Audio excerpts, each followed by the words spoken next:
De conexión directa con el auténtico misterio, con lo que nos interesa, con lo que no se cuenta, con lo asombroso, con lo que está lleno de enigma. ¿Estáis ahí?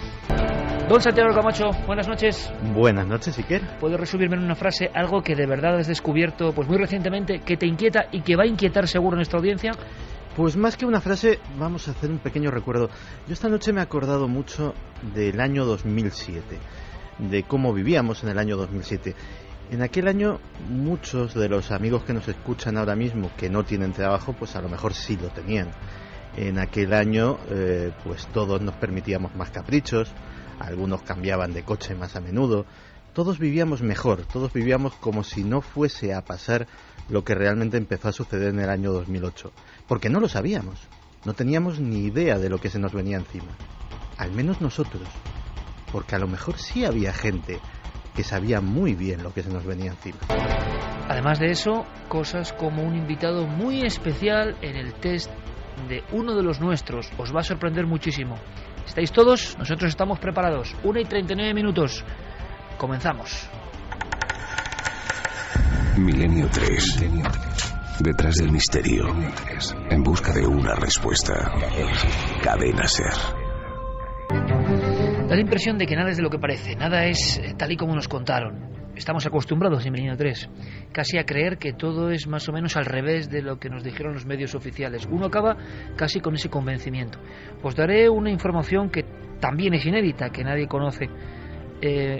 Mañana no, que hay un programa creo que estupendo de Cuarto Milenio, sino que dentro de 8 días, el día 23F, nosotros realizamos un dossier especial. Pero no os asustéis, que no queremos hablar solamente de política, ni mucho menos, sino de los engaños, de la historia de España, que podía resumirse como la otra historia de nuestra historia. Todos esos tejemanejes que pasan de fondo, que son muy misteriosos, que hablan de grupos de poder, que hablan de grupos de iniciados, que hablan de personas que tienen información privilegiada, y que nosotros, como los últimos tontos del pueblo, con todos los respetos, nos enteramos años después, cuando ya todo nos ha afectado. El 23F es una punta del iceberg. Lo que hay sumergido es tremendo. Vamos a hablar de magnicidios, vamos a hablar de asaltos al poder, vamos a hablar de logias, de masonería, de sociedades secretas, pero será eso en 8 días. Creo que es momento de anunciarlo, y ¿sabéis por qué? Porque día a día nos enteramos de que parece que nada es como nos habían contado, y que solo cuando transcurre el tiempo uno empieza a recibir hilos. Hoy, por fortuna, creo que más rápidamente, gracias a la fuerza de las comunicaciones, de la red, de la libertad, o de quienes se juegan su libertad para contar algo, una pista, una clave, y entonces somos conscientes y estamos atentos de caramba, es que ¿juegan con nosotros? ¿Quién juega con nosotros? Bueno, lo que viene a contar Santiago Camacho es grave, porque en nuestro país, aunque dicen que hay datos para pensar que salimos de ese pozo tremendo de varios años, ojalá sea así, solo puedo decir que ojalá sea así, pues parece que hay historias que tienen que ver con el inicio de todo esto. La conspiración de la crisis, se ha hablado en ocasiones, pero creo que Santiago Camacho, como siempre, trae información fresca, información que no vais a encontrar seguramente en los grandes medios, ni mucho menos, porque esto da bastante miedo, y aquí tenemos la libertad de la locura, la libertad del quijotismo, para contarlo abiertamente. Así que, Santi, ¿qué es lo que has descubierto? ¿Qué te ha puesto los ojos como platos que tiene que ver con este periodo que todavía seguimos viviendo? Pues mira, como decía en el sumario, efectivamente, si echamos la vista atrás y nos vamos a esos años previos a la crisis, 2005, 2006, 2007, pues todos los recordamos como años felices. Los recordamos como años de prosperidad, años de trabajo, años en los que se vivía bien, se vivía muy bien. Y sin embargo, todos estábamos prácticamente ciegos. Pensábamos que esto iba a durar para siempre, pensábamos que la prosperidad era una perspectiva de crecimiento ilimitada y que iba a poder suceder. Pero eso éramos nosotros, los ciudadanos de a pie, los señores que invertíamos en acciones preferentes, que invertíamos en productos de bolsa, que guardábamos nuestros ahorros en los bancos, o que pensábamos que el trabajo que teníamos pues era prácticamente un puesto de por vida. Investigando en mi archivo, casi por casualidad, revolviendo entre viejos papeles todavía, porque estoy elaborando un nuevo libro y estaba recabando información, de repente me he encontrado con un documento que cuando evidentemente lo recopilé en una carpeta en el año 2000, pues no me dijo gran cosa. Al menos era una especulación, era un dato sin importancia para guardar. Pero que a día de hoy, visto con la perspectiva de los años, adquiere una importancia que yo creo que es muy reveladora. Verás, en ese documento se anunciaba que eran los días 12 y 13 de julio del año 2000, el Consejo de Relaciones Exteriores norteamericano, el CFR, una organización a la que en muchas ocasiones se ha acusado de ser prácticamente una sociedad secreta todopoderosa, es una organización que básicamente se creó en 1921 para ser el brazo político de las oligarquías financieras de Estados Unidos y de Gran Bretaña. Influyen tanto en el Partido Demócrata como en el Partido Republicano. Su publicación, la revista de Relaciones Internacionales, casi es un vaticinio del futuro constante.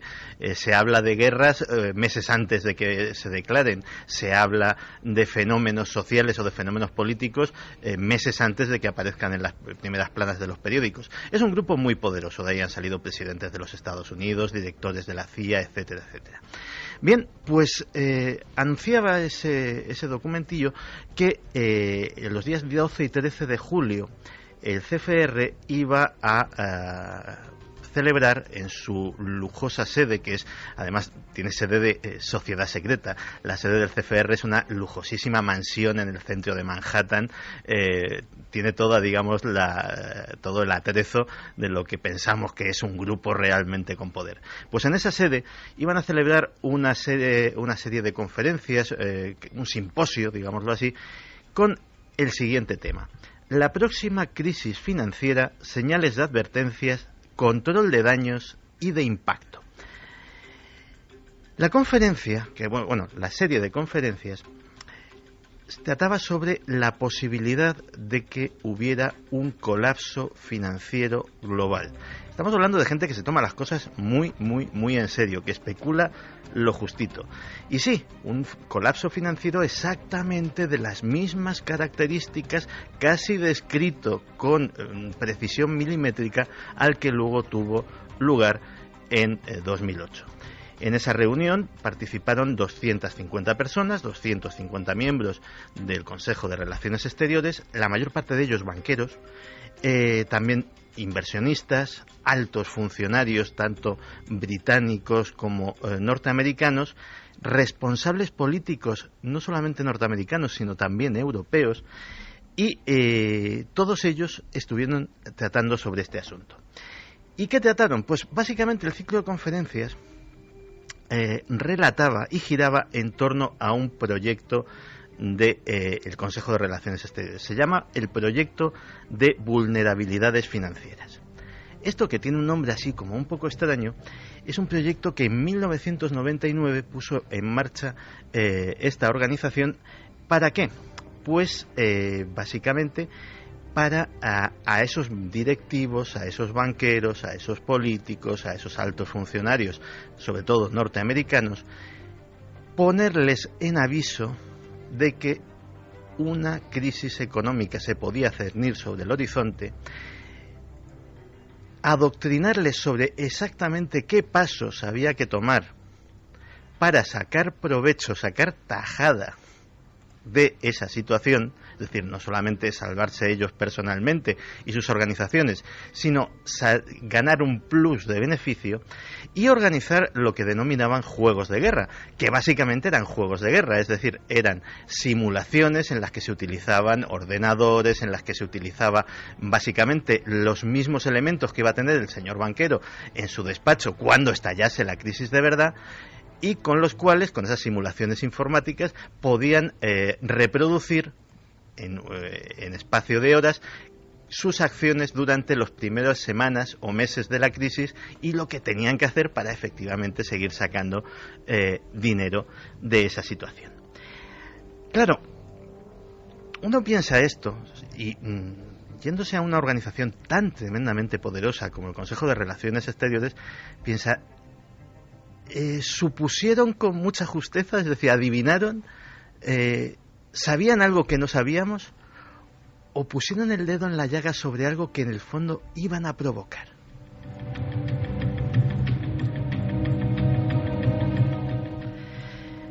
Porque curiosamente esa información, luego a raíz de encontrarme este documento empecé a rascar más, y esa información, a pesar de que estaba muy constreñida a círculos muy elitistas, no era en absoluto algo que no se supiera. Fíjate, otro libro que cogido con perspectiva es muy revelador, es un libro que en 2004 escribió un conocido analista político internacional que se llama Laurent Arthur Duplessis. Se llamaba La Tercera Guerra Mundial ha comenzado, año 2004. Estaba también hojeando el índice y, puñeta, también estaba describiendo exactamente, con todos los detalles, burbujas inmobiliarias, hipotecas basura, crisis de deuda soberana en Europa, etcétera, etcétera. Pero eso escrito en pleno momento de vacas gordas. Ajá. Nadie podía intuirlo, y 4 años antes del catacrack, ¿no? Claro, pero él lo sabía. Él y los señores del CFR, es decir, había mucha gente que sabía eso y nadie hizo nada. Otro dato que me ha llamado mucho la atención es que un reciente informe del Instituto Juan de Mariana, que es un famoso think tank español, un grupo de pensamiento, digámoslo así, de ideología liberal, es decir, no estamos hablando de antisistemas peligrosos ni de señores que estén especulando desde un punto de vista pues contrario al capitalismo, pues venía a demostrar que la quiebra de Lehman Brothers, que en el fondo fue la espoleta que desató toda la caída de fichas de dominó que nos ha traído hasta esta situación, pudo ser perfectamente evitada por el gobierno estadounidense, y que si no se hizo nada fue por algo que desconocemos. 1:50, la andanada, los documentos que ha encontrado Santiago Camacho, y que desde luego seguro, aunque sea como inicio, motivan una reacción por parte de nuestros oyentes. Imagino que será una reacción de indignación, porque muchos están sufriendo lo que está pasando. La gran pregunta, lo que cuenta Santi, es 8 años antes, en documentos, la sensación de que se profetiza. Las profecías del ayer, de Nostradamus, Parravicini y tantos otros, han quedado un poco en papel mojado. Las profecías de hoy, las profecías que cuentan las guerras, los desastres y los cambios de paradigma, son las profecías de los estudiosos de la economía, de los poderosos. Ha habido un cambio de roles. Así como las sociedades secretas de antaño parece que han dado paso a los grupos de poder y de presión, ocurre lo mismo con estos profetas. De repente uno va a los archivos, como ha hecho Santiago Camacho hace escasas horas, y se encuentra con auténticas bombas de relojería, auténticas sorpresas. La gran pregunta es: ¿qué se estará escribiendo ahora mismo? ¿Cuál será el futuro inmediato?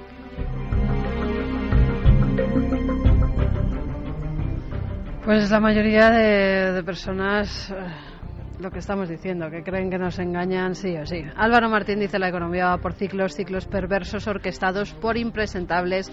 Nosotros no lo vemos venir, ellos sí. Lucía Pinazo: las personas que manejan el mundo nunca entran en crisis. Yo creo que la crean por sus propios intereses y para someternos. Tony Ramos: la crisis, menuda estafa, los de siempre robando a la mayoría. Pato: todo está planificado, solo hay que ver la actuación del FMI y cómo toman el control de los estados. Álvaro Martín: una vez más la realidad supera la ficción, grupos con información velada al resto de la sociedad o solo contada a medias. Silvia dice: los fantasmas de corbata que dominan la economía dan más miedo que los que se aparecen a medianoche en carretera. ¿Alguien habla de la profecía actual? ¿Alguien se atreve a hacer alguna profecía a años vista? Esa sería la gran cuestión, ¿verdad? ¿Qué se estará escribiendo ahora en esos organismos? Porque habría que leerlo con lupa, ¿no?, para saber lo que va a ocurrir. Bueno, pues comprendemos vuestra indignación perfectamente. Nosotros no sabemos si esto estaba orquestado o no. Simplemente ahí están los documentos y cuenta Santiago Camacho, que son asombrosos. Pero lo que hacemos, Geray, compañero, es cambiar el rumbo, porque nos marchamos a otras latitudes. Bueno, no muy lejos, la verdad. Nos marchamos a un mundo de misterio que también nace en Estados Unidos, como esos documentos. Un mundo de misterio que de verdad yo creo que os puede apasionar.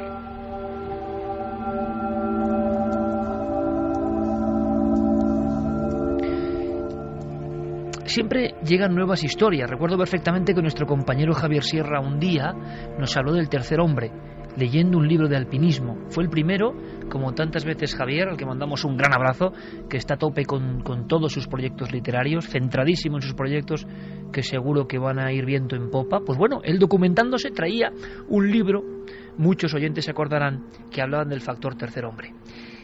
Era espectacular lo que se contaba de Ron Di Francesco, si la memoria no me falla, aquel individuo que hay que imaginarlo, en un piso superior, por encima del 80, le pilla prácticamente junto a su ordenador portátil, se cree que está viviendo un sueño, el pasillo que está a su lado se ha convertido en una bola de fuego, un meteoro de fuego viene por el pasillo, y él instintivamente salta hacia adelante como quien salta hacia una piscina, y algo, o sea, un milagro, le protege.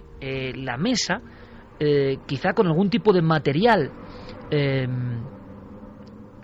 pues realmente empujó el fuego en otra dirección.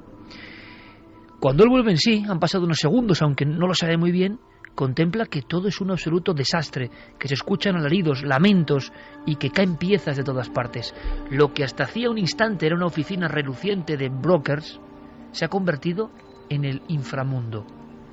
Y él se encuentra solo. Empieza su gran odisea, su propio camino hacia la salvación, y va bajando por las escaleras. Va sorteando todo tipo de peligros como si fuese un videojuego, pero en el que se juega la vida realmente.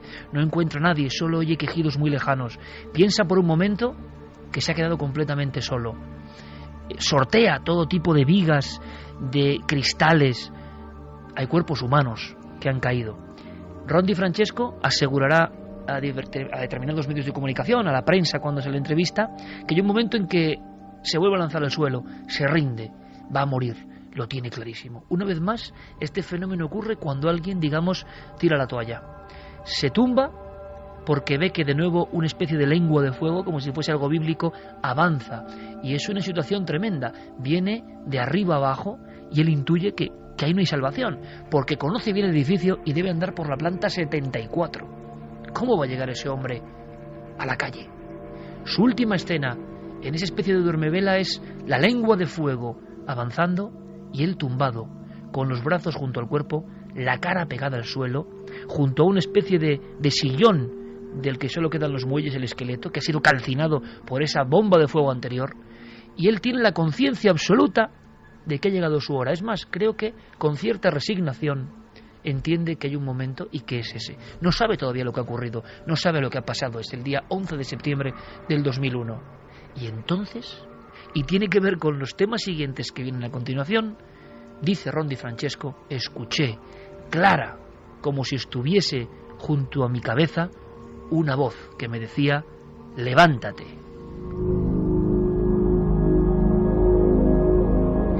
Y después de la voz clarísima, que le repite varias veces levántate, él se cerciora de que no hay nadie, pero nota el impulso de unas manos, de algo poderoso que le coge casi por la espalda y que le obliga, como nunca antes ni después ha vuelto a sentir, que le obliga a huir de allí, que le hace proveerse de una energía desconocida, sortear de manera milagrosa una planta, otra, atravesar ciertas puertas por lugares donde podía haber quedado su cuerpo desgarrado, seguir, y siempre la sensación de que estaba siendo ordenado por algo que no era el mismo, no era ninguna alucinación, era algo mucho más potente.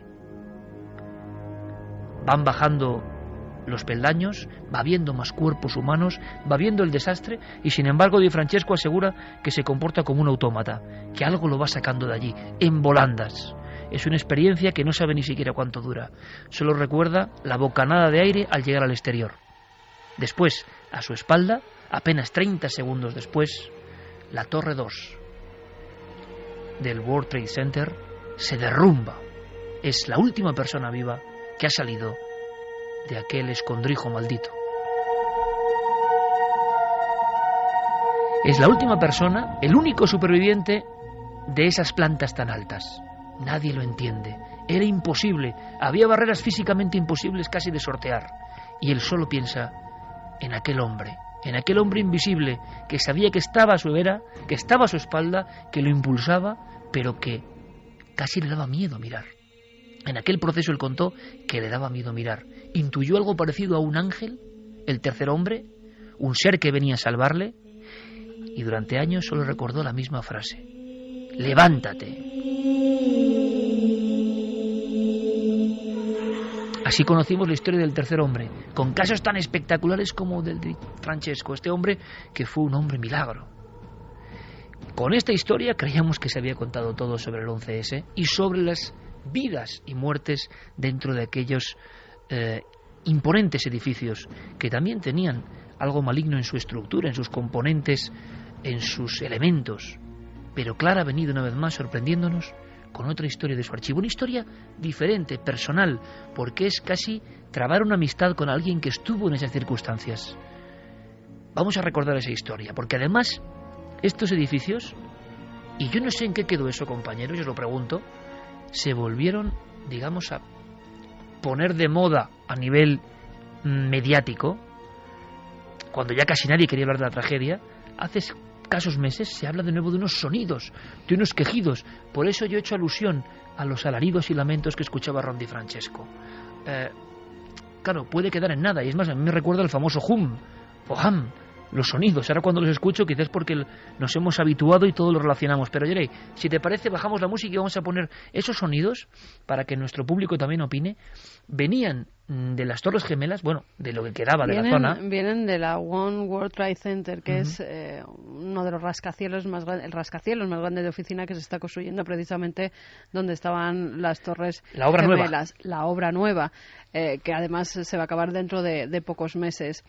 Al parecer no se sabe muy bien por qué razón, porque estuvieron estudiándolo en varios días de frío, de lluvia, de viento. Alguien empieza a escuchar cuando pasa por allí lamentos, unos sonidos que dicen que les ponen la piel de punta, los pelos de punta, espeluznantes. Ellos dicen que son como los lamentos de las personas que han muerto en las Torres Gemelas, y es lo que les lleva a muchos de ellos a investigar qué está ocurriendo. No saben si es el aire que se cuela entre esta nueva estructura que está en construcción o no, porque en diferentes épocas, ya te digo que fueron probando con distinta climatología, y no coincidía que fuera un día precisamente de viento cuando se escuchaban esos lamentos. Ahora hubo personas, como el sonido que vamos a escuchar, que se dedicaron a grabar estos sonidos para ver qué eran y no lograron identificar de dónde salían. Porque eran en determinados momentos puntuales, porque llenaba de espanto a todos aquellos que podían escucharlos en vivo, o sea, algo que se estaba produciendo. Sobre todo a los vecinos que están alrededor, los de los edificios cercanos, eran las personas que aseguraban que de vez en cuando, a altas horas de la madrugada, empezaban a escuchar como lamentos. Y luego ha coincidido con otras anomalías, como encontrar una efigie que parece de una mujer que grita, ¿no?, con un gesto terrible en una de las vigas, pero que esto ya son curiosidades un poco macabras. Pero el sonido se grabó realmente. No hemos sabido su procedencia real, cuál es su naturaleza, pero es el argumento perfecto para contar que esa zona cero que nosotros hemos recorrido y que impresiona, la recorrimos hace 5 años nosotros, sin el edificio nuevo, por supuesto, construyéndose, y claro, uno notaba el peso, como cuando la Gran Pirámide nota el peso de 2,5 millones de bloques de piedra encima, pues ahí notabas el peso de tanta tragedia, de tan absoluta tragedia, y sobre todo el vacío en aquel cuadrado que habían dejado las dos Torres Gemelas. Pero este es el sonido, a ver qué opináis.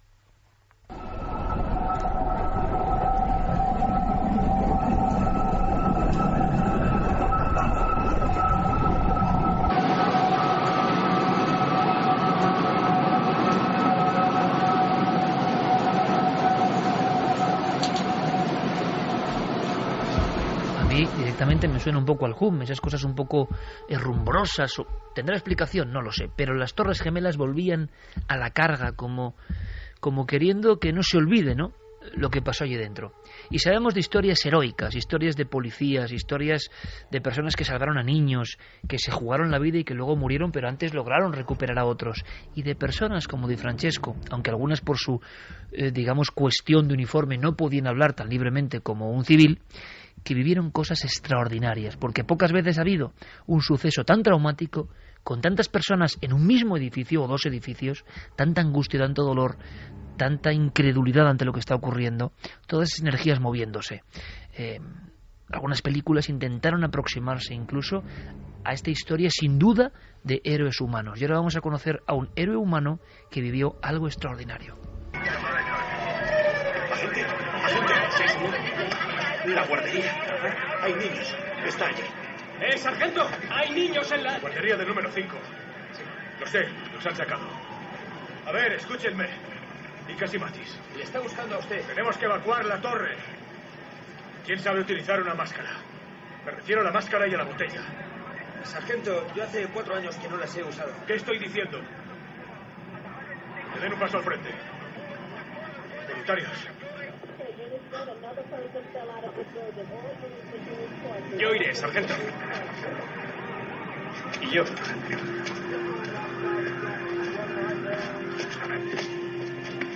Yo estoy con usted.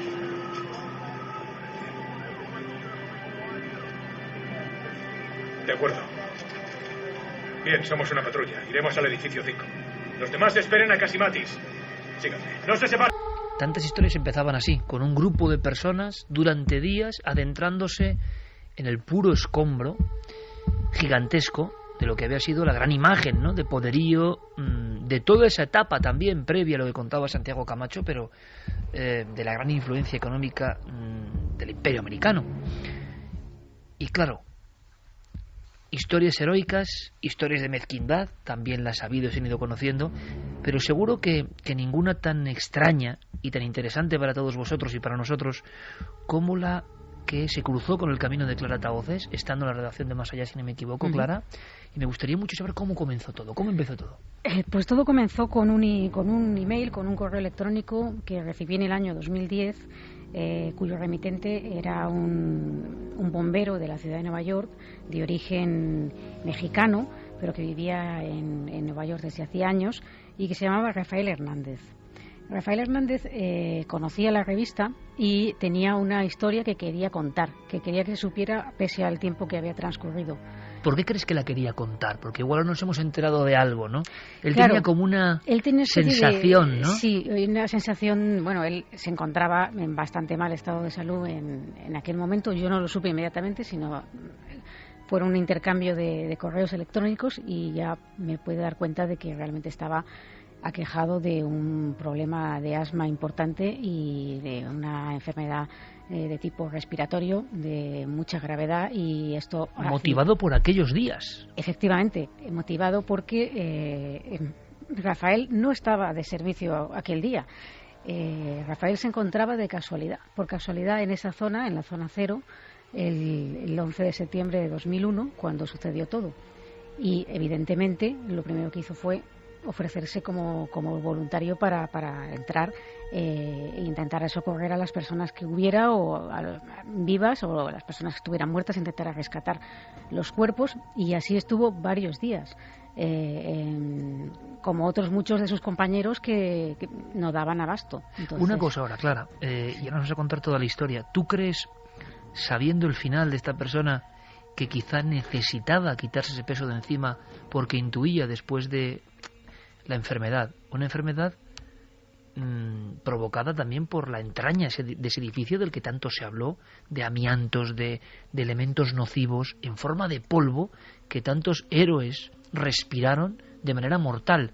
¿Tú crees que él sabía que igual su hora estaba cercana y por eso quería contar esta historia? Yo creo que él sabía algo, sospechaba algo, porque desde luego sí que me reveló que tenía un motivo para contar esto ahora. O sea, no en el momento en el que sucedió todo, que hubiera sido lo más lógico, pero que en ese instante, cuando pasó todo, primero tenía un impacto emocional muy fuerte. No olvidemos que por mucha preparación por que se tenga profesional, siendo policía o bombero, como era su caso, los sucesos del 11S fueron, yo creo que como pocos puede haber nunca sucedido algo así, donde se haya visto a alguien involucrado de esa manera, sobre todo si te pilló eso justo en sus inicios, ¿no?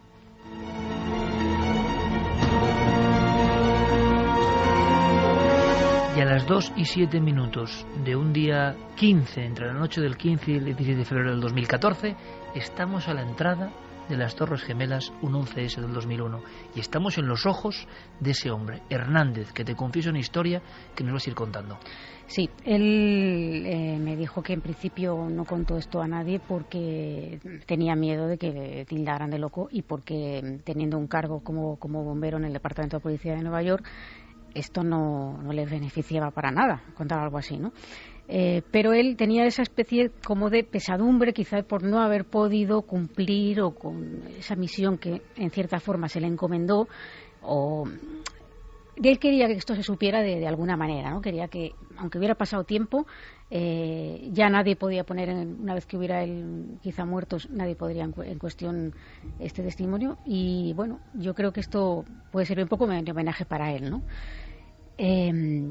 Él me comentaba que al entrar allí pues vio cosas terribles, como jamás había visto nada parecido, vio muchísimo dolor, muchísimo sufrimiento. No entró en detalles escabrosos de cosas que vio, pero podemos todos imaginar cómo fue aquello, porque tenemos incluso en nuestra retina imágenes suficientemente impactantes como para hacernos una idea y ponernos en situación de lo que pudo vivir Rafael ahí dentro, ¿no?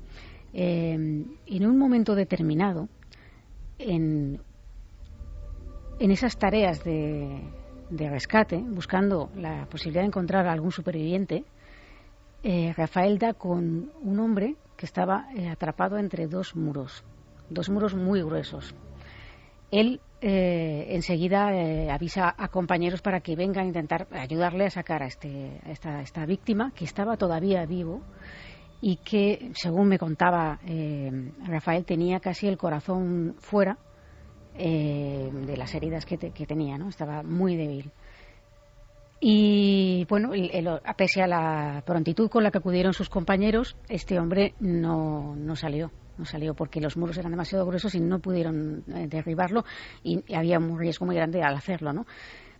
Pero antes de morir, le dijo antes de que llegaran sus compañeros, le dijo en inglés, ¿no? Le comentó: muchas gracias, thank you, y dígale a mi familia, por favor, que les quiero.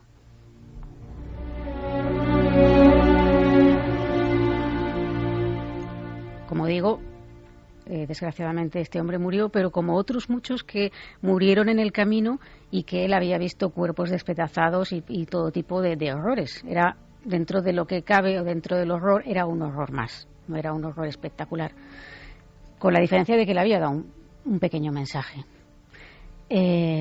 Pasaron las horas y bueno, Rafael seguía allí, entrando, saliendo, haciendo descansos, tal, pero firme en esa misión. Y no se le olvidaba un poco a este hombre, porque en diferentes momentos, me decía, había llegado a ver hasta 3 veces a este hombre señalando lugares concretos dentro de las ruinas de lo que quedaba de aquellas torres gemelas. ¿Me quieres decir que después de haber sido trasladado, haber sido dado por fallecido, este hombre Hernández sigue entrando a obras de desescombro, y en mitad de aquella polvareda, de aquel desastre que hay que imaginarlo, con formas irregulares, hay imágenes?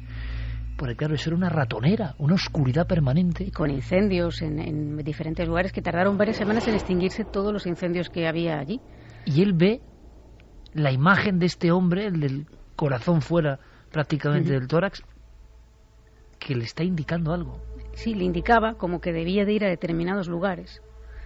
Y Rafael no lo dudó, claro, viendo una cosa tan impactante, fue en esa dirección, y en esos lugares que le marcaba el, vamos a decir, presunto fantasma, resulta que había gente todavía viva. Esto se produjo en varias ocasiones. En 3 ocasiones. Y en las 3, cuando acude a ver qué está ocurriendo, cuando llega al punto donde aparece esta visión, que no sé, Clara, si te contó en la relación que mantuvisteis, que fue más estrecha, ¿no? Contando los datos, los documentos de un hombre que creo que intento pensar en ello, se sentía por fin respaldado, comprendido, ¿no? Que habían pasado prácticamente 10 años y que podía hablar con cierta libertad.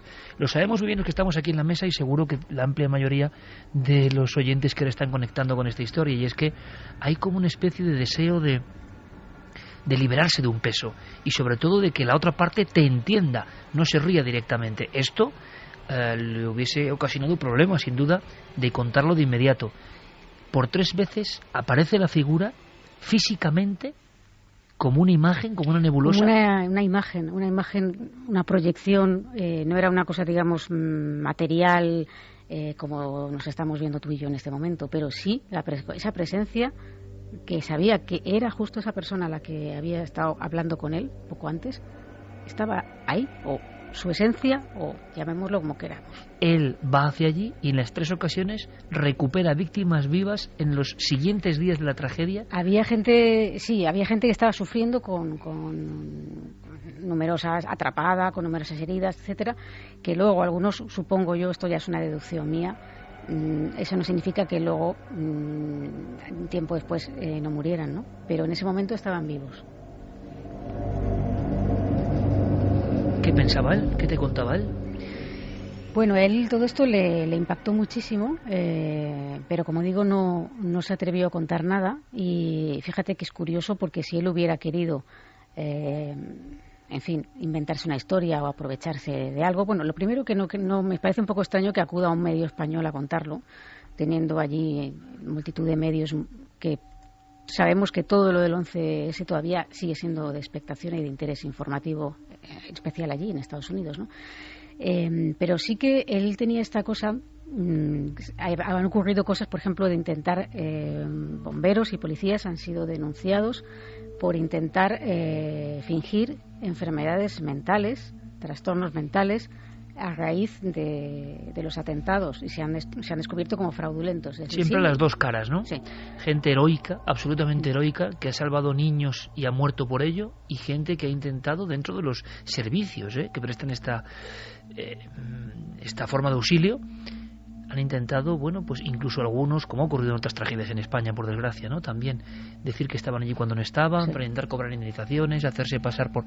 Y en este caso, todo lo contrario. Todo lo contrario, es decir, si él hubiera querido darse publicidad o hacer negocio, tal, lo más fácil que hubiera sido contar una historia así, que es lo primero que la gente le iba a mirar con cara rara, ¿no? Pero él no hizo nada de esto. De hecho, como digo, él tenía preocupaciones más importantes, y es que él mismo había enfermado. Se encontraba mal, estaba teniendo que ser ingresado. Sabemos que allí la seguridad social no es como aquí, allí todo se paga, y aparte su situación financiera, estás enfermo, no puedes trabajar, como no puedes trabajar, no ganas dinero, no puedes pagarte los gastos de hospital, como nadie te ayuda. ¿Y qué pasaba? Que él, al ser inmigrante, no tenía derecho a las indemnizaciones que tuvieron las víctimas, ni las familias de las víctimas, como él. Otros muchos inmigrantes, sobre todo hispanos, acudían a Rafael para que les ayudara a formular pues un poco sus reclamaciones y sus quejas, cómo tenían que rellenar los impresos que había que presentar para realizar esas peticiones de ayuda. Se convirtió un poco en líder comunitario de los desheredados del 11S, ¿no? Sí, pero esto quiero decir que él no me lo contó a mí. Esto lo he descubierto yo posteriormente. Y bueno, pues como ocurre muchas veces, sus compatriotas pues lo encontraban como un apoyo, y era un poco el líder de la comunidad hispana en cuanto al tema de los atentados terroristas del 11S. Hasta tal punto de que poco tiempo después, yo que estaba intentando hacerle una entrevista mucho más extensa, por eso lamento no poder dar más detalles de los que doy, porque son los que conozco. Pero pese a que él me dijo que sí, que me daría la entrevista, la última comunicación estaba enfermo. Me dijo que tendría yo que esperar, que en fin, que él quería, pero que no sabía cuándo. Me decía: saludos desde Nueva York, fue lo último que me decía en uno de los correos, que Dios le colme de bendiciones. Y poco después de estos correos que mantuve con él, Rafael murió a consecuencia de esas graves secuelas que quedaron a través de este tema de los atentados tan horrible. Y si yo sé de su muerte es porque él, precisamente, como digo, era un líder para los compatriotas y para todos los hispanos allí en relación a este tema. Y fueron a su funeral, salió en varios medios de noticias, y numerosas personas acudieron a despedirle, ¿no? ¿Y él qué cree que vio, Clara, en tu opinión, con lo que te puedo confesar? ¿Su conclusión sobre lo que había visto era alucinación? ¿Era...? Él no definió lo que vio. ¿Era un tercer hombre? Él no llegó a decirme... Si él pensaba algo, no llegó a formularlo. Es decir, él me contó la experiencia, digamos, con esa asepsia de, bueno, siendo una emoción importante lo que él había vivido, pero con esa asepsia de quien describe algo sin entrar a valorar si esto es un fantasma o no es un fantasma, ¿no? Él llegó a saber algo de aquel hombre que dio un último mensaje: dile a mi familia que les quiero, atrapado entre dos muros. Llegó a saber quién era ese individuo que luego se aparecía señalando quizá el último hito de vida de otros. Yo no lo sé con certeza, pero yo creo que no, porque en parte yo creo que esto quería contarlo porque tenía esa cuenta pendiente, y también porque démonos cuenta de la cantidad de fallecidos y de cuerpos y incluso muchos al día de hoy todavía no sabemos quiénes son, están sin identificar.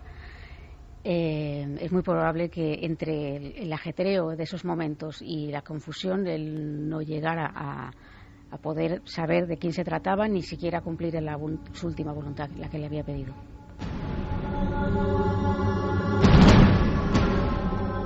2/19, claro, no cumplió su última voluntad, no llegó este líder de los hispanos del 11S, este héroe que salvó vidas, a contactar con la familia y decirle que les quería, ¿no?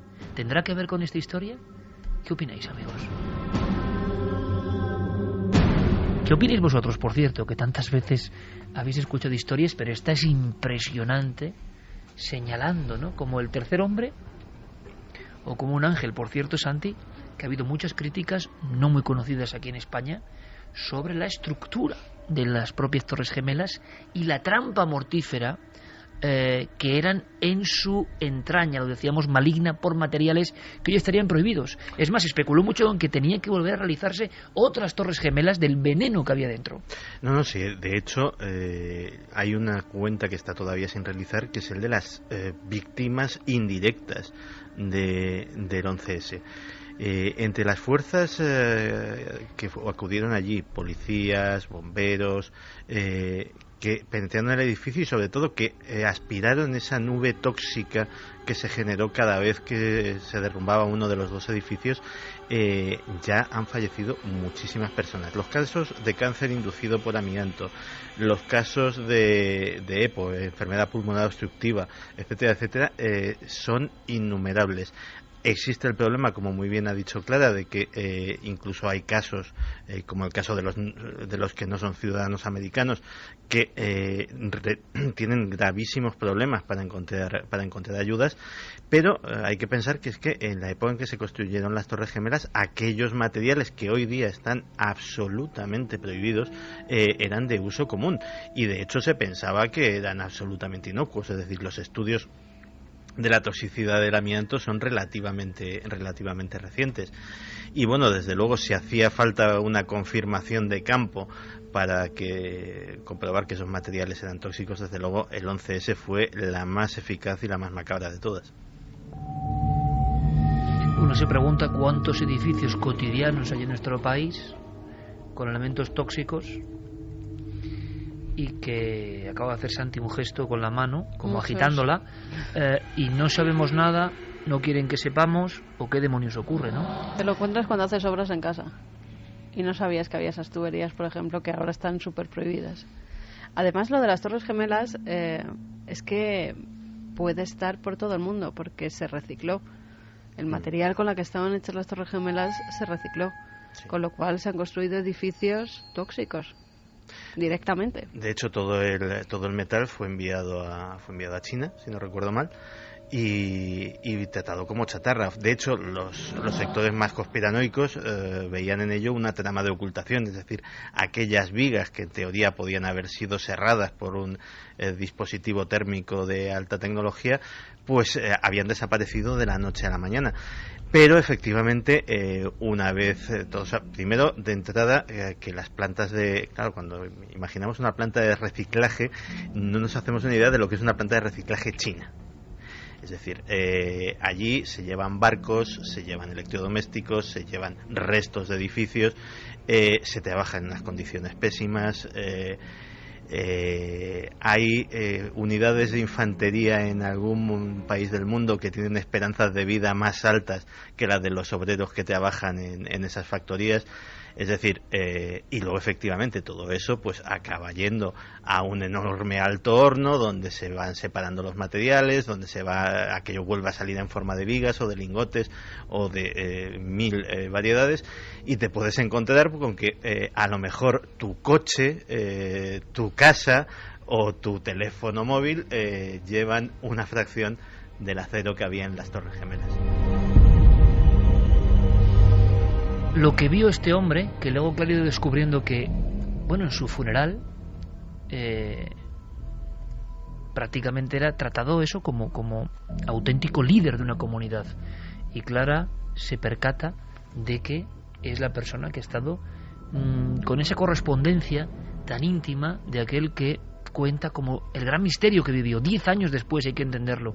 Yo no sé si esto se adecúa al tema de las alucinaciones, en tu opinión, ya que estás metido en eso, Javi, si tiene que ver con un tipo de alucinación estructurado o catalogado, porque aparece en 3 ocasiones, que sepamos, diferentes días, diferentes momentos, sí, en diferentes momentos, diferentes durante posiciones. esas horas, en esas largas horas que fueron, que casi se convirtieron en días, ¿no? Alguien puede pensar, ¿es una propia intuición o un sexto sentido de ese hombre que ha recibido ese impacto?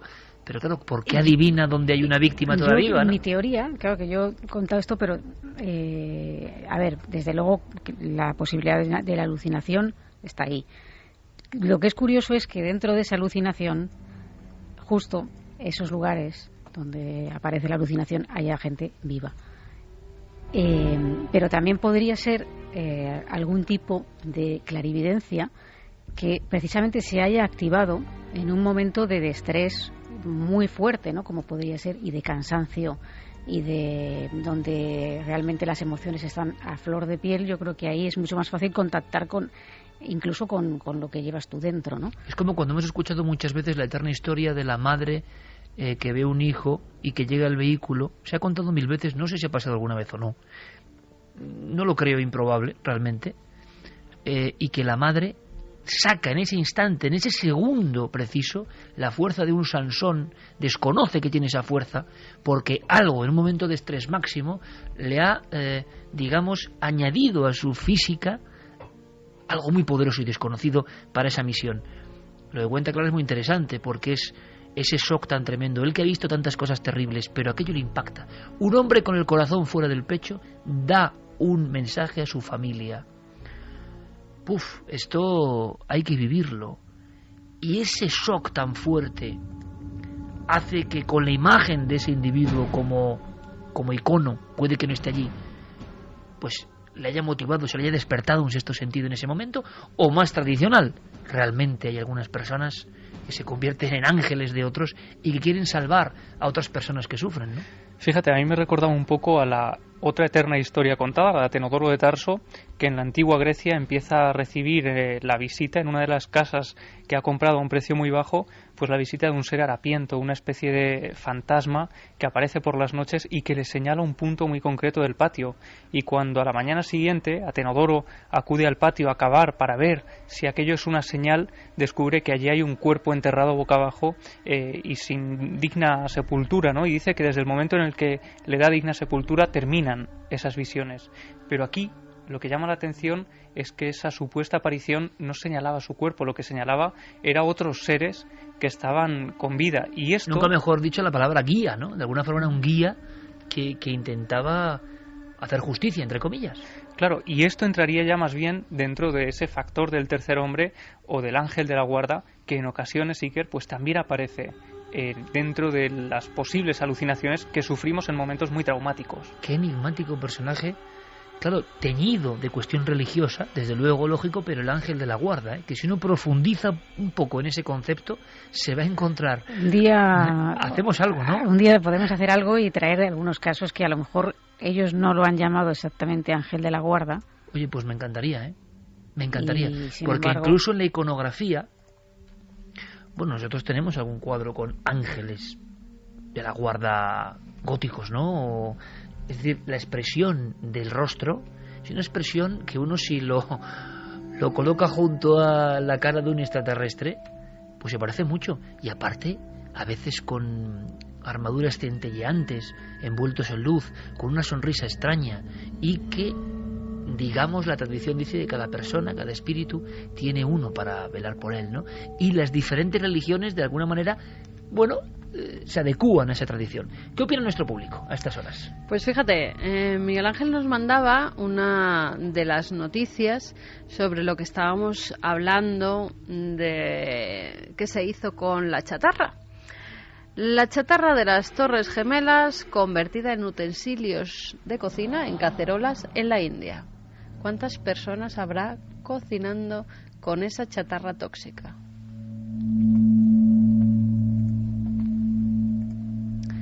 Fatale Faraón dice: hay 7 toneladas de acero de las Torres Gemelas en la proa de un buque de guerra estadounidense. La conspiranoia, mucho de lo que viene del otro lado es bueno, lo que pasa es que no llama tanto la atención como lo negativo. Sherlock Holmes dice: yo he trabajado algunos años en reformas y te encuentras cada cosa que dices, pero ¿cómo pudieron permitir esto? Rafa Campos: me encantan las historias del tercer hombre, pero no sé, creo que en la mayoría de los casos es una alucinación, una mala pasada de la mente que le puede suceder a algunas personas cuando están en una situación límite al borde de la muerte. Bueno, mala pasada de la mente, yo diría buena pasada de la mente, porque se ha encontrado a 3 víctimas que iban a morir de no ser por alucinación. Bendita alucinación, ¿no? Bueno, y lo que ocurre además es que los propios neurólogos no tienen muy claro dónde empieza la labor de la mente, la alucinación, y dónde empieza también esa labor casi milagrosa desde un punto absolutamente desconocido. Como no se tiene claro qué es la consciencia, o sea que... Alex Cascales dice: cuando la muerte te llama no hay ningún camino o atajo para evitarla, somos marionetas de otros mundos más inteligentes. Sandy: qué horror el saber que vas a morir en breve y nadie puede ayudarte. Martín Copede: qué duro debe de ser saber que vas a morir y en ese momento acordarte de tu familia, tu gente y allegados. Lucía Pinazo: pues me creo totalmente su historia, estoy convencida que le señalaba posiciones de otras personas. Eduardo Ontiveros: la energía ni se crea ni se destruye, solo se transforma. Toda esa energía concentrada en aquel momento sigue danzando por ahí. Miriam Escaño: yo soy EMT y ante un atentado de esas características no hay nadie preparado. Viku-san: World Trade Center, buena película, homenaje a los bomberos y policías. Clara Tahoces y su archivo siempre sorprendiéndonos, vaya testimonio. Jonathan dice que el 11S es la tragedia que marcó este siglo, difícil olvidar esas escenas. Yo creo que nunca hay que olvidarlo, cuando se habla incluso de conspiración, como ha ocurrido ahora en la Super Bowl, este individuo que salió diciendo que lo hizo de Estados Unidos. Al margen de todas las conspiranoias, lo que a veces, por desgracia, creo que se olvida es la tragedia humana, ¿no? Esa gente entre los escombros, esos niños entre los escombros, que no tenían culpa de nada, ni de ser americanos, ni de antiamericanos, ni de... Y muchas veces, qué fría es la posición política, sea cual sea, que habla de acontecimientos ya con una lejanía asombrosa, ¿no? Cuando lo realmente terrible es la gente que murió en aquellos escombros sin merecerlo, sin duda alguna, ¿no? Y yo creo que a veces estas historias, prescindiendo de la idea que cada uno tenga de qué ocurrió, qué dejó de ocurrir, nos vuelven a colocar en la perspectiva profundamente humana, pero sí ya lo decía, de la gente que perdió la vida. Y estamos viendo, ¿no?, desde fuera, no, es que estos brokers, esta gente de la bolsa, igual ese de la bolsa tenía el corazón fuera y mandaba un mensaje a su familia, igual no tenía ninguna culpa, que evidentemente no la tenía. Es decir, a veces ver la historia humana nos reconcilia un poco, ¿no? Porque hablamos siempre de los temas como si no hubiera habido vidas y muertes en juego, y las ha habido. Y lo que viene ahora también tiene que ver con la vida y la muerte, y nos ha dejado ya que ¿para qué queremos saber más? Pensábamos que estábamos ante leyendas urbanas. Toda la estructura era de leyenda urbana. Hubo una llamada hace un tiempo a Milenio 3, una conversación que mantuvo Diego Marañón con un testigo que hablaba de mercados de carne humana.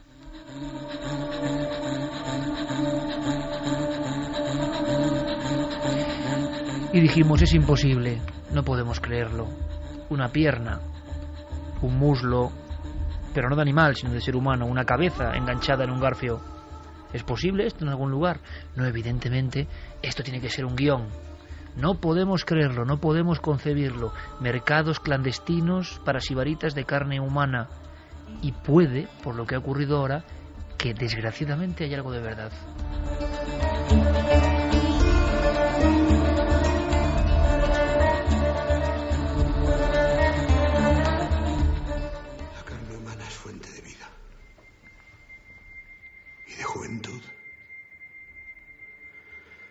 Posee un sorprendente efecto curativo y regenerador.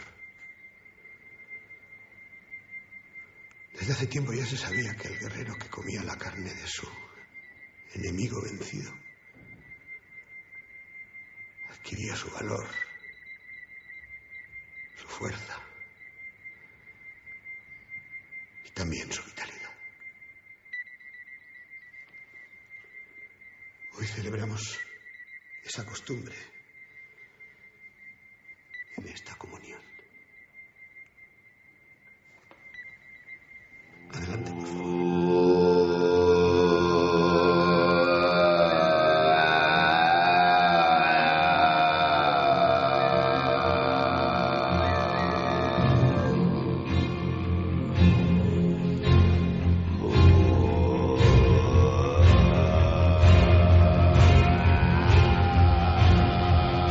Nuestro compañero Yuri Martínez, que pone mongol. Y yo siempre recuerdo a una figura terrible cuando escucho esta canción. Siempre. Es una asociación de ideas. Mictlantecutli, el dios de las sombras. Se le ofrecía carne humana, por cierto. Las garras de animal, el hígado fuera del tórax, fuera del cuerpo, fuera del abdomen. Pelo a mechones encima de la cabeza. Y los dos ojos con una especie de cobertura de piel. El señor del infierno. Su última aparición en México. Unos operarios están haciendo obras. Hay una galería debajo del zócalo. Y al final Mictlantecutli, 1,5 metros de alto. Las garras, la extraña sonrisa, observándoles fijamente. Pero ha habido un banquete. Ha habido un extraño festín. Y aún quedan los pedazos de aquella fiesta de ultramundo. Es una especie de nicho. Es una especie de cobertizo debajo de la gran catedral. Hay que imaginar por un momento la linterna de los dos miembros del servicio de electricidad cuando enfocan aquella cara, 1000 años después. Alrededor de este ser extraño llamado Mictlantecutli hay unas 300 calaveras. Han sido desolladas y preparadas en un banquete caníbal.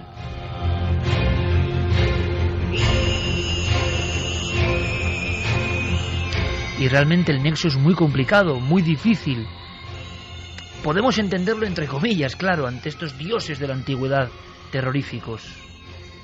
Que por cierto, ahora recientemente Juan Villa ha recreado uno de ellos y da auténtico pavor. Aunque dice la leyenda que Mictlantecutli es protector porque nos defiende de otros demonios. Pero bueno, demonio caníbal de la noche. ¿Pero esto ahora es posible? 2014, mes de febrero. Y la noticia nos deja helados. Pues sí, la noticia nos decía que han cerrado un restaurante en Nigeria que servía carne humana. Al parecer hubo una denuncia de una persona que había estado comiendo en ese restaurante que estaba dentro de un hotel. Pertenecía a la misma familia, el hotel y el restaurante. Él nota un cierto sabor extraño en la comida y además cuando le dan la minuta, cuando le pasan la cuenta, pues ve que es un precio bastante caro para lo que él suele pagar en otros restaurantes comiendo lo que ha comido en este. Pregunta al camarero y este le dice, no, es más caro porque usted acaba de ingerir carne humana.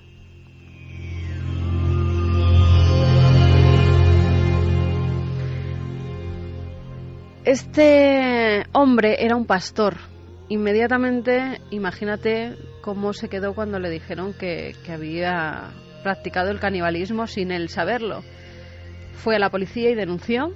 Aseguró que un camarero le había dicho que habían servido carne humana y que por lo menos abrieran una investigación para ver si era cierto porque él quería saberlo. Cuando llega allí la policía, entre otras cosas, se encuentra 2 cabezas frescas, según pone la noticia. Hacía muy poco que las habían separado del resto del cuerpo, envueltas en papel de celofán y puestas para ser cocinadas. Al parecer en la carta sí que venía que había cabeza humana asada.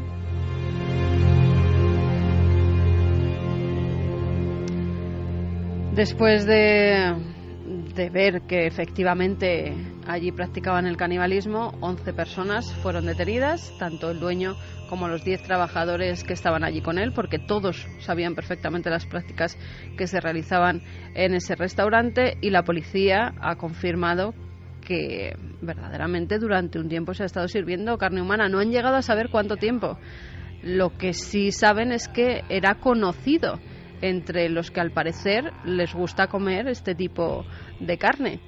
Fíjate hasta dónde ha llegado el pasmo entre los vecinos, entre la gente, que han empezado a derruir el hotel, el edificio, porque no quieren que quede absolutamente ningún rastro de que allí se pudo practicar el canibalismo.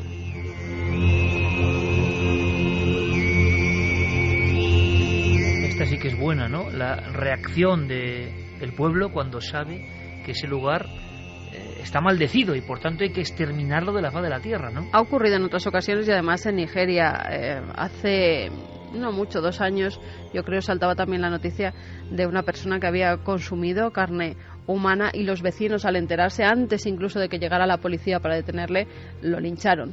acabaron con su vida ante estas prácticas tan macabras que estaba realizando.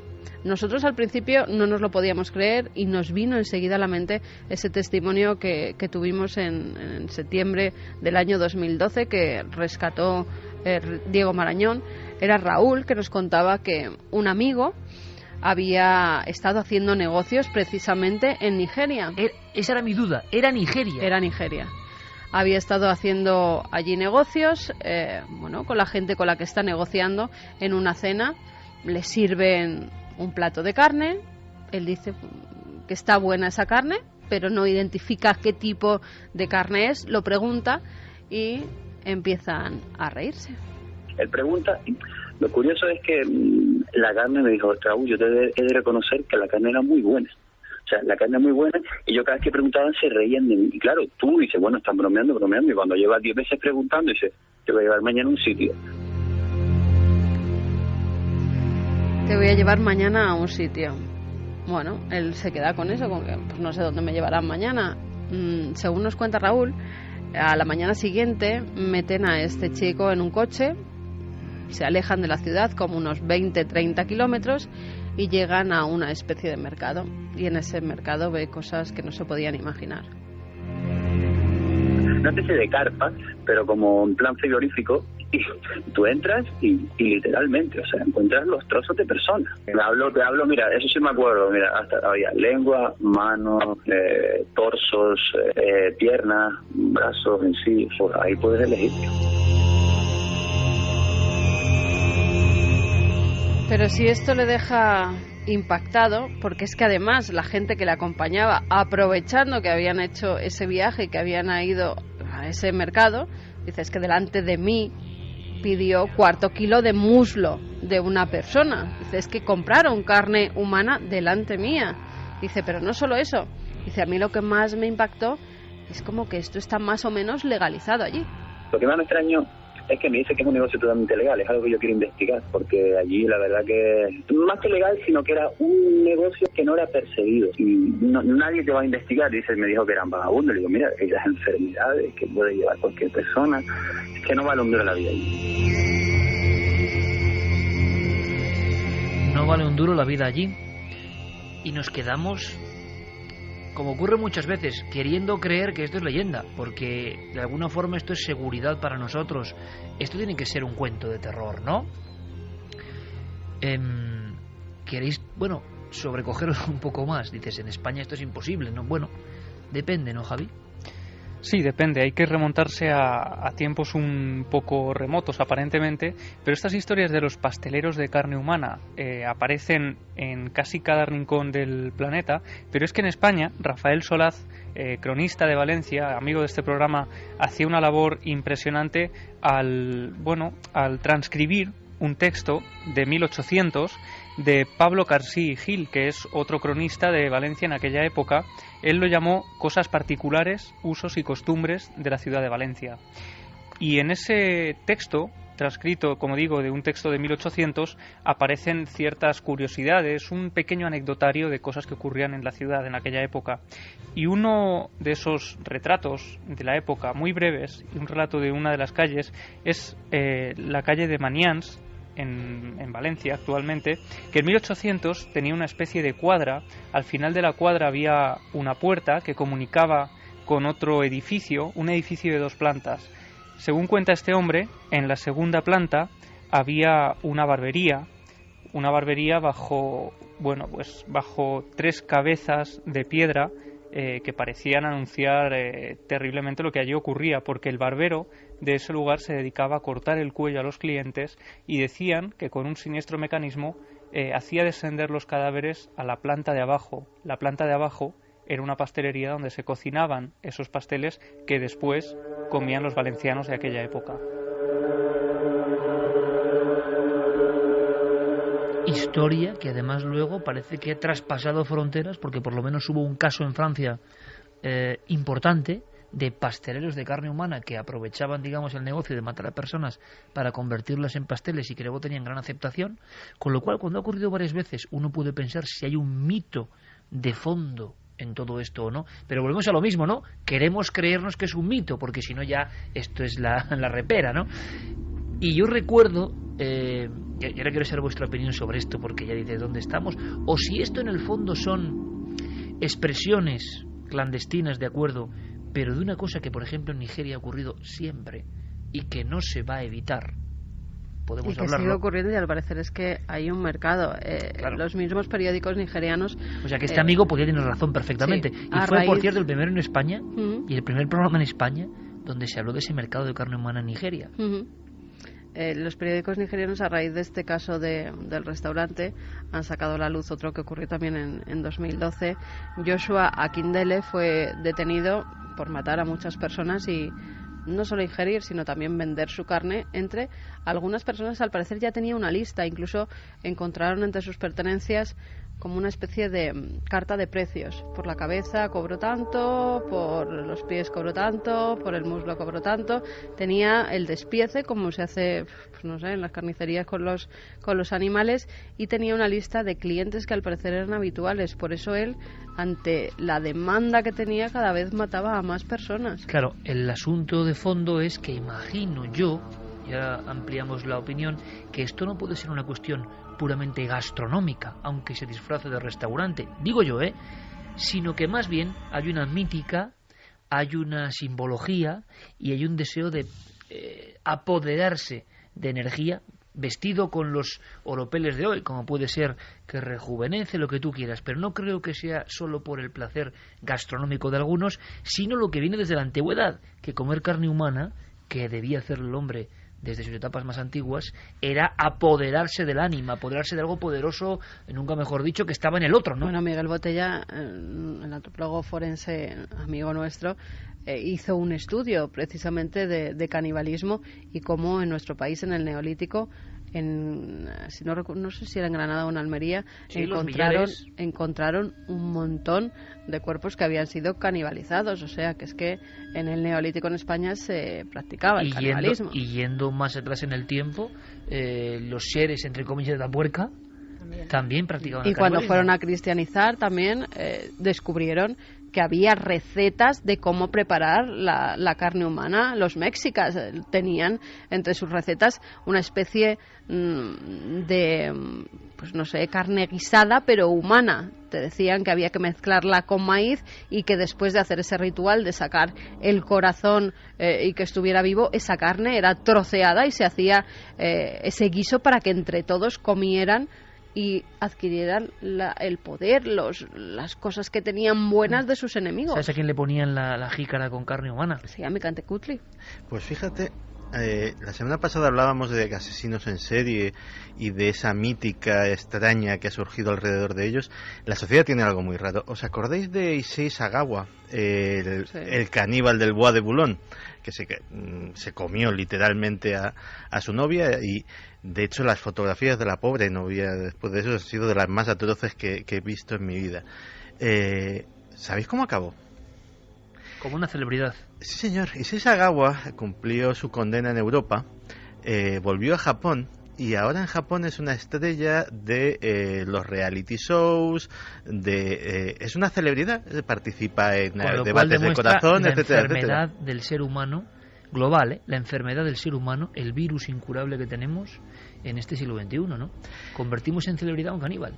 Y sí, efectivamente, no sé si tendré algo de fascinación por la persona que rompe el tabú. El tabú del canibalismo, yo creo que junto al del incesto deben de ser los dos mayores que tenemos en nuestra cultura.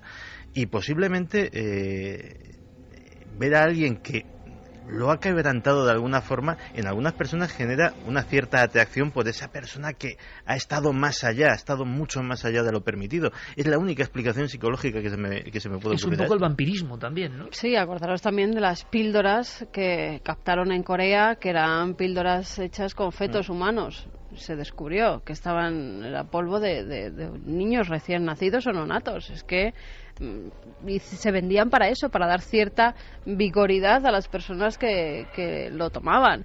También hay algunas cosas que dices, bueno, es que esto ya, yo sacando noticias sobre prácticas de canibalismo en los últimos tiempos, 2 presentadores holandeses que en directo hicieron que un cirujano les cortara un trozo de su propia carne y se lo cocinaron en directo con espárragos trigueros. Lo de los presentadores ya es el ejemplo de la idiocia absoluta, ¿no? Porque el otro que coge y se mete una tenia dentro del cuerpo, o sea, si hay un animal espantoso y un poco caníbal en la naturaleza, es la tenia, ¿no? Pues este se lo mete para hacer un programa, huevos de tenia, para experimentar. Pero este no es solo un presentador, este es un científico que quería hacer un estudio. Lo que tú quieras. Pero es ridículo. De todas formas, a mí me gustaría recordar y ejemplo de burricie total, ¿no? Claro, no estamos hablando de algo nuevo. Yo comparto la opinión de Santi sobre la ruptura del tabú. Y yo voy a contar una cosa que veía de pequeña y que no lo entendía hasta que siempre le preguntaba a mi abuela hasta que empecé a entenderlo. Ella tenía una talla románica que hoy conservo porque me la dejó antes de morir, que era de San Nicolás. Y en la talla aparece San Nicolás, aparece un barril y aparecen 3 niños dentro del barril. Y yo siempre le preguntaba, ¿y cuál es la historia de San Nicolás? Entonces ella me la contaba una y otra vez, de principio no la entendía. Por lo visto, San Nicolás, según la tradición religiosa, acudió un día a una carnicería y se encontró con que había mucha carne que aparentemente era de venado. Pues eso le dijo el carnicero. Eran tiempos en que escaseaba totalmente la carne y esto le extrañó bastante. Y entonces insistió, ¿esta carne de qué es? ¿No? Dice, no, pues la he cazado yo, es de venado. Y entonces, en un momento determinado, San Nicolás hace una especie de pase mágico y ese barril lleno de carne se transforma en los 3 niños que aparecían en esa figura que los había dado muerte este carnicero. Fíjate que Clara ha introducido un tema que es terrible, que es el de los carniceros de carne humana.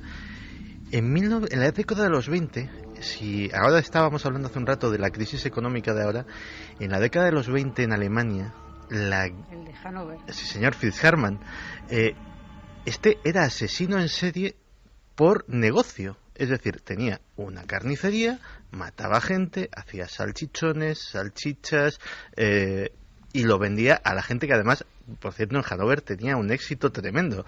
Decía que tenía el mejor género de la ciudad. Y esto no es leyenda urbana. Y eso no es leyenda urbana, es historia de la criminología y es posiblemente uno de los asesinos en serie más extraños de la historia, porque este señor ni se excitaba, lo que quería era vender carne en su carnicería, hacer buenas salchichas y tener a su público contento. Y no es el primer salchichero de carne humana en que estemos dando la noche en este momento a nuestros oyentes y pedimos perdón, pero la actualidad viene así, ¿no? Y queremos dar datos. Esto debe venir desde siempre. Seguro que si trazamos capas, nunca mejor dicho, de este enorme pastel indigno, ¿no?, que es el canibalismo, en los días que corren, sociedades primitivas, bueno, pues quizá tenía otros elementos que hoy ni entendamos, ¿no? Pero en la Venecia que todo el mundo venera y que le suena carnaval, y que yo siempre he dicho que Venecia es uno de esos sitios que, hombre, nunca se conoce bien un sitio, pero hemos estado bastantes veces y es un sitio muy hermoso, Venecia, pero al margen de lo turístico hay unos elementos en Venecia curiosos. Es una ciudad curiosa, ¿verdad? Como muchas ciudades italianas, ¿no? Con una presencia muy fuerte de la iglesia, por tanto también de la antiiglesia.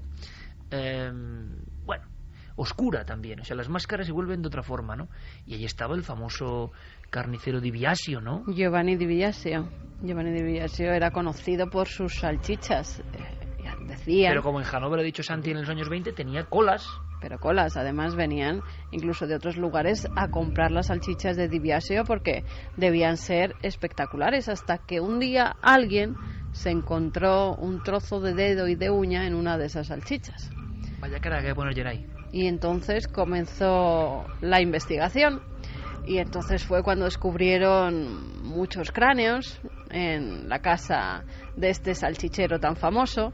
Y entonces fue cuando fue detenido, fue además sentenciado, le condenaron a la pena de muerte, le mataron y su casa la destruyeron, precisamente porque veían que era un edificio maldito, porque la gente, los vecinos, no querían hacerse eco del horror que habían estado viviendo a escasas calles de la suya, porque iban allí recurrentemente a comprar sus salchichas y no querían ver que habían estado allí comprando salchichas de carne humana. O sea que el restaurante de Nigeria, noticia mundial esta semana, de repente viajamos en el tiempo y las personas indignadas tirándolo abajo, se produce la misma acción-reacción. Al final la historia es siempre un paréntesis, ¿no? Nos movemos en círculos. Cuando Clara ha dicho, y es lo interesante de estas microtertulias que montamos aquí sobre un tema, ha dicho eso del San Nicolás, con 3 niños. Tú sabes lo que voy a contar, ¿verdad? ¿O no te lo imaginas? Hay un azulejo en una población española que a mí siempre me ha llamado mucho la atención. Y un buen día, con ese gran crítico de televisión y un tío fantástico, de verdad, entusiasta, que es Víctor Amela, me decía, no, ¿tú también lo has visto? Digo, yo también lo he visto. Hace muchísimos años, rondando por España en busca del misterio, me encuentro en una calle empinada de Morella, provincia de Castellón, lugar templario donde los haya, con un extrañísimo azulejo encima de una casa que parece normal. Pero claro, el dibujo de ese azulejo antiguo no te deja... Igual hay algún amigo ahora mismo o amiga que nos puede mandar una foto, porque allí en Morella seguro que es conocido. Yo no sé si era San Vicente, pero bueno, el dibujo tiene una fuerza terrible porque era una olla y dentro, pero como danzando o flotando, trozos de un niño desmembrado, una madre como espantada y San Vicente haciendo el pase mágico. Y la historia es que una mujer enajenada, cuando a Morella llegó este santo, que me puedo estar equivocando de santo, pero tan extasiada, troceó y guisó a su propio hijo y se lo dio al santo como ofrenda. Este, espantado al ver aquella representación de la locura extrañísima, con una especie de ensalmo, volvió a recomponer las piezas. Y ese momento del milagro del niño descuartizado en el caldero se recuerda hoy en un humilde azulejo, en una calle empinada, en un lugar bien misterioso y bien hermoso como es Morella. Es decir, nuestro país está lleno de detalles y de cosas y de historias que hacen que todo lo que nos parezca increíble no sea tan increíble, ¿no? Hay un trasfondo del hombre que se come al hombre y que siempre ha estado ahí.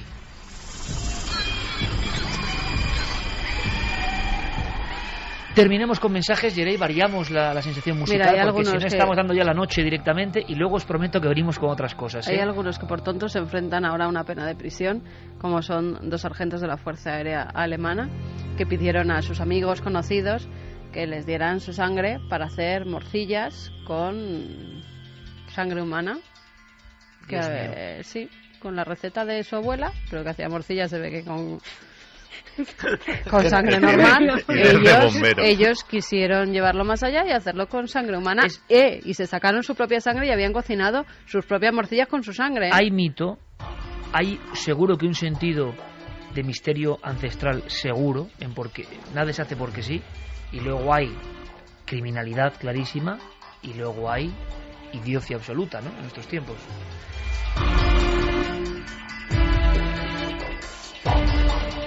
Vamos con los mensajes. Carlos Andrés nos dice: lo que da miedo es pensar que si había oferta es porque había demanda.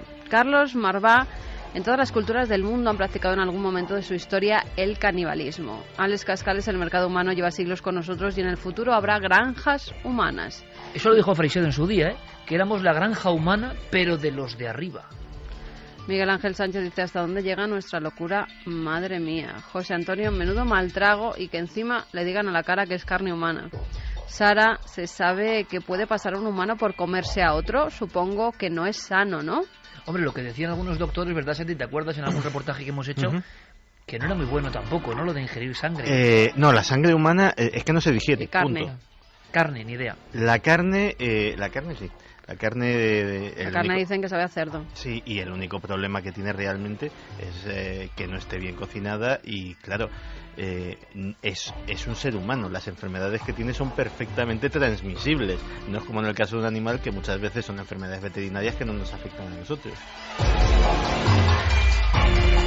José Enrique: que el santo del que hablas era San Vicente Ferrer. ¿Ves? Andaba yo por ahí. O sea, que lo confirman, ¿no? Perfectamente. En Morella, provincia de Castellón. El niño guisado.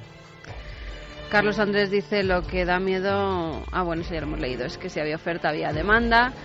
Nos dicen también... y si lo dicen así de claro: ha ingerido carne humana, toma qué fuerte y qué mal rollo.